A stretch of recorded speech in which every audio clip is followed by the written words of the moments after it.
Hello viewers, welcome to my channel online classes. और आज हम इस वीडियो का सेकंड पार्ट स्टार्ट कर रहे हैं, प्रकीर्ण आरेख। आज इस पूरी वीडियो में हम प्रकीर्ण आरेख के बारे में बात करेंगे कि इसमें कौन कौन से डायग्राम होते हैं और उनको कैसे पहचाना जाता है।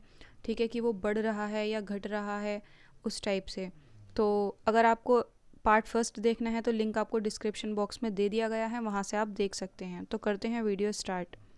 तो हमने पिछली वीडियो में देखा था कि ये सहसंबंध को मापने की 3 विधियां होती हैं, जिसमें से पहली विधि होती है प्रकीर्ण आरेख, दूसरी विधि होती है कार्ल पियर्सन का सहसंबंध गुणांक, और तीसरी विधि होती है स्पीयरमैन का कोटि सहसंबंध, जिसमें से हमें पहली विधि करनी है प्रकीर्ण आरेख। ठीक है, तो प्रकीर्ण आरेख के बारे में हम यहाँ पे समझते हैं। प्रकीर्ण आरेख किसी संख्यात्मक मान के बिना संबंधों के स्वरूप की जांच दृश्य रूप में प्रस्तुत करने की एक उपयोगी प्रविधि है।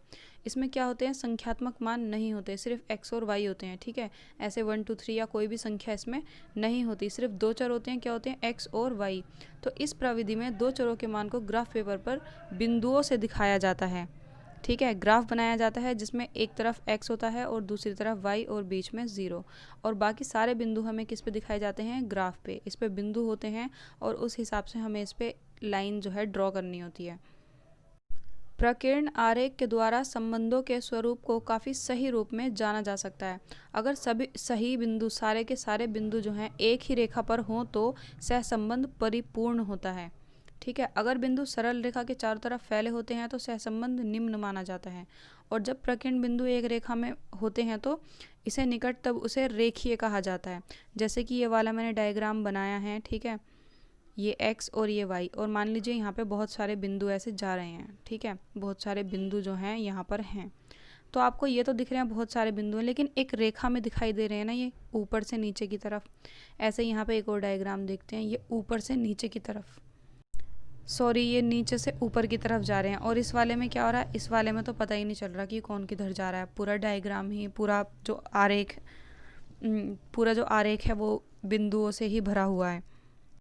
लेकिन इन दोनों में एक रेखा टाइप दिखाई दे रही है, एक रेखा दिखाई दे रही है ना, ऊपर से नीचे की तरफ और नीचे से ऊपर की तरफ।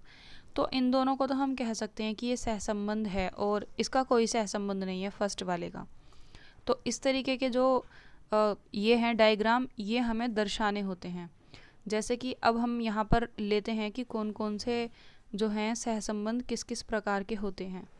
यहाँ पे अब मैं ये एक डायग्राम बना रही हूँ। ठीक है, तो यहाँ पे हम ये बिंदियाँ ले रहे हैं कि यहाँ पे बहुत सारी बिंदियाँ जो हैं। जब आप इसको प्रैक्टिकल करेंगे क्वेश्चन में तो आपको ये और ज़्यादा क्लियर हो जाएगा कि मैं क्या समझा रही हूँ इसमें। ये y है और यहाँ पे x और बीच में 0। तो ये लाइन हमारी नीचे से ऊपर की तरफ ऐसे जा रही है। ठीक है, तो ये बीचों बीच से जा रही है बिल्कुल 45 डिग्री के एंगल पे। तो इस तरीके का जो डायग्राम होता है उसमें धनात्मक सहसंबंध होता है। अब धनात्मक क्यों कहेंगे हम इसे, तो यहाँ पे देखिए जितना x है उतना ही y है। जहाँ से आप x की लाइन खींचेंगे वहीं से y की खींचेंगे अगर लाइन, तो जितना x आ रहा है उतना ही y भी आ रहा है। ठीक है, तो इसका मतलब ये धनात्मक है और ये बढ़ रहा है। जितना x बढ़ रहा है उतना ही y भी बढ़ रहा है, तो ये धनात्मक सहसंबंध है। x भी बढ़ रहा है यहाँ पे और y भी बढ़ रहा है, दोनों बढ़ रहे हैं। ठीक है, तो ये धनात्मक है। अगर दोनों घटते भी तब भी धनात्मक ही होता। अब यहाँ पे हम एक और डायग्राम ले रहे हैं। यहाँ पे फिर से y लेंगे, यहाँ पर x लेंगे और बीच में 0 लेंगे। ठीक है, अब यहाँ पे देखिए, यहाँ पे बहुत सारे बिंदु हैं, बहुत सारे तो हमें दिखाई दे रहे हैं, लेकिन फिर भी यहाँ पे हमें क्या दिख रहा है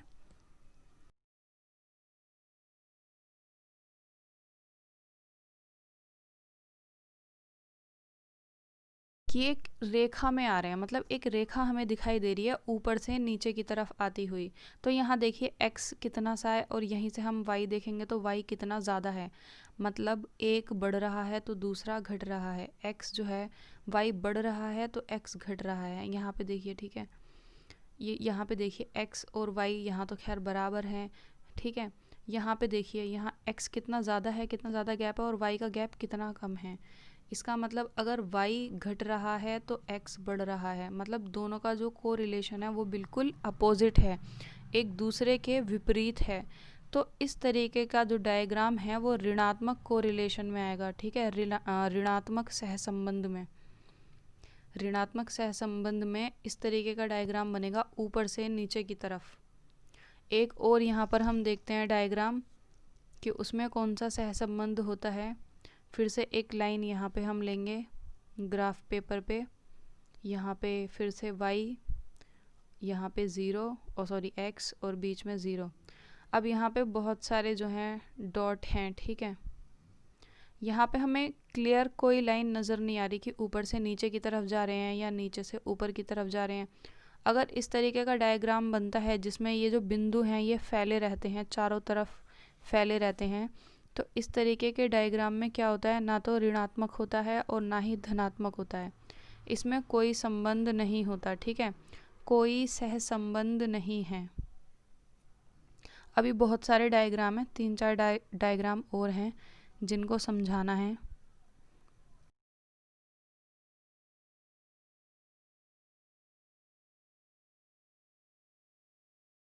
फिर से यहाँ पे हम एक और डायग्राम बना रहे हैं। यहाँ पे फिर से y, यहाँ पे x और बीच में 0। अब यहाँ पे क्या हो रहा है कि लाइन तो जा रही है नीचे से ऊपर बिल्कुल पहले जैसी, लेकिन किस पे जा रही है, एकदम बिंदुओं पर जा रही है, बिल्कुल बिंदुओं को टच करते हुए जा रही है, बिल्कुल बिंदुओं पर। तो ये नीचे से ऊपर की तरफ जा रहा है, मतलब बढ़ रहा है, x भी बढ़ रहा है और y भी बढ़ रहा है, दोनों बढ़ रहे हैं।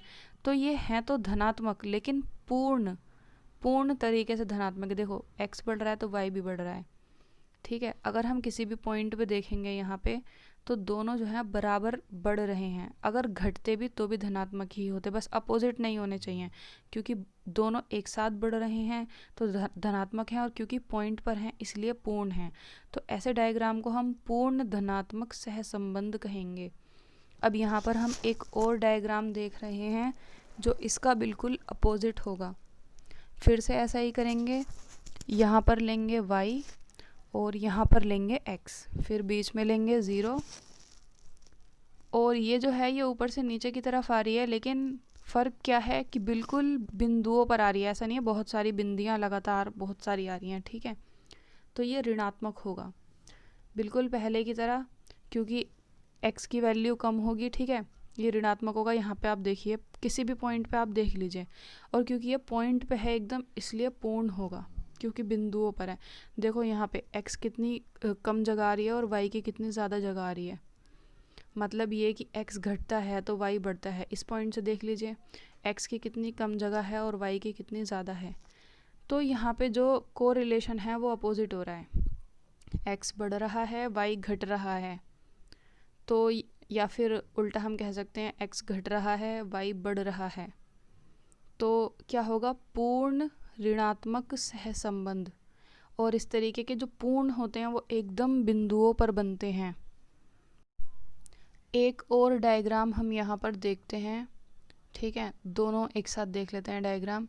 यहाँ पे बहुत सारे बिंदु जो हैं, ठीक है, बहुत सारे जा रहे हैं ऊपर की तरफ, मतलब फैले हुए हैं, लेकिन फिर भी हमें कहीं ना कहीं से नज़र सा आ रहा है जैसे कि ये सारे नीचे से ऊपर की तरफ जा रहे हैं, बहुत मोटी रेखा में जा रहे हैं पर नीचे से ऊपर की तरफ जा रहे हैं। एक क्लीन रेखा नहीं है जैसे हमने स्टार्टिंग में की थी, वैसी नहीं है। तो इस तरीके का जो संबंध है हमें दिखाई तो दे रहा है कि नीचे से ऊपर तक जा रहा है, दिखाई दे रहा है ना, तो हम धनात्मक तो कह सकते हैं क्योंकि नीचे से ऊपर की तरफ जा रहा है। लेकिन गैर रेखीय कहेंगे कि इसकी ना कोई स्पष्ट रेखा नहीं है, तो हम इसे कहेंगे गैर रेखीय धनात्मक संबंध। कि धनात्मक तो है पर इसमें कोई रेखा नहीं दिखाई दे रही, बस एवं ही दिखाई दे रहा है कि हाँ मोटा मोटा सा कुछ ऊपर की तरफ है, ठीक है। ऐसे ही एक मोटी सी रेखा जो है बिंदुओं की ऊपर से नीचे की तरफ जा रही है, बहुत सारे बिंदु हैं ये, लेकिन फिर भी हमें एक दिखाई दे रहा है कि ये ऊपर से नीचे की तरफ ही आ रहे हैं। तो ये मतलब ऋणात्मक तो है लेकिन गैर रेखीय ऋणात्मक सहसंबंध, ठीक है।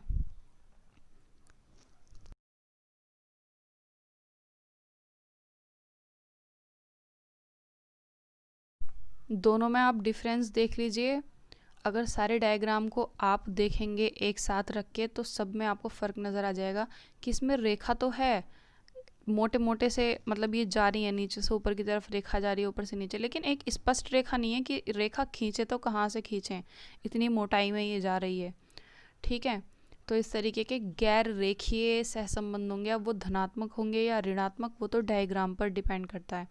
अगर आपको वीडियो अच्छी लगे तो वीडियो को लाइक करें, चैनल को सब्सक्राइब करें, फ्रेंड्स के साथ शेयर करें और वेट करें पार्ट 3 का। मिलते हैं पार्ट 3 में, तब तक के लिए बाय बाय।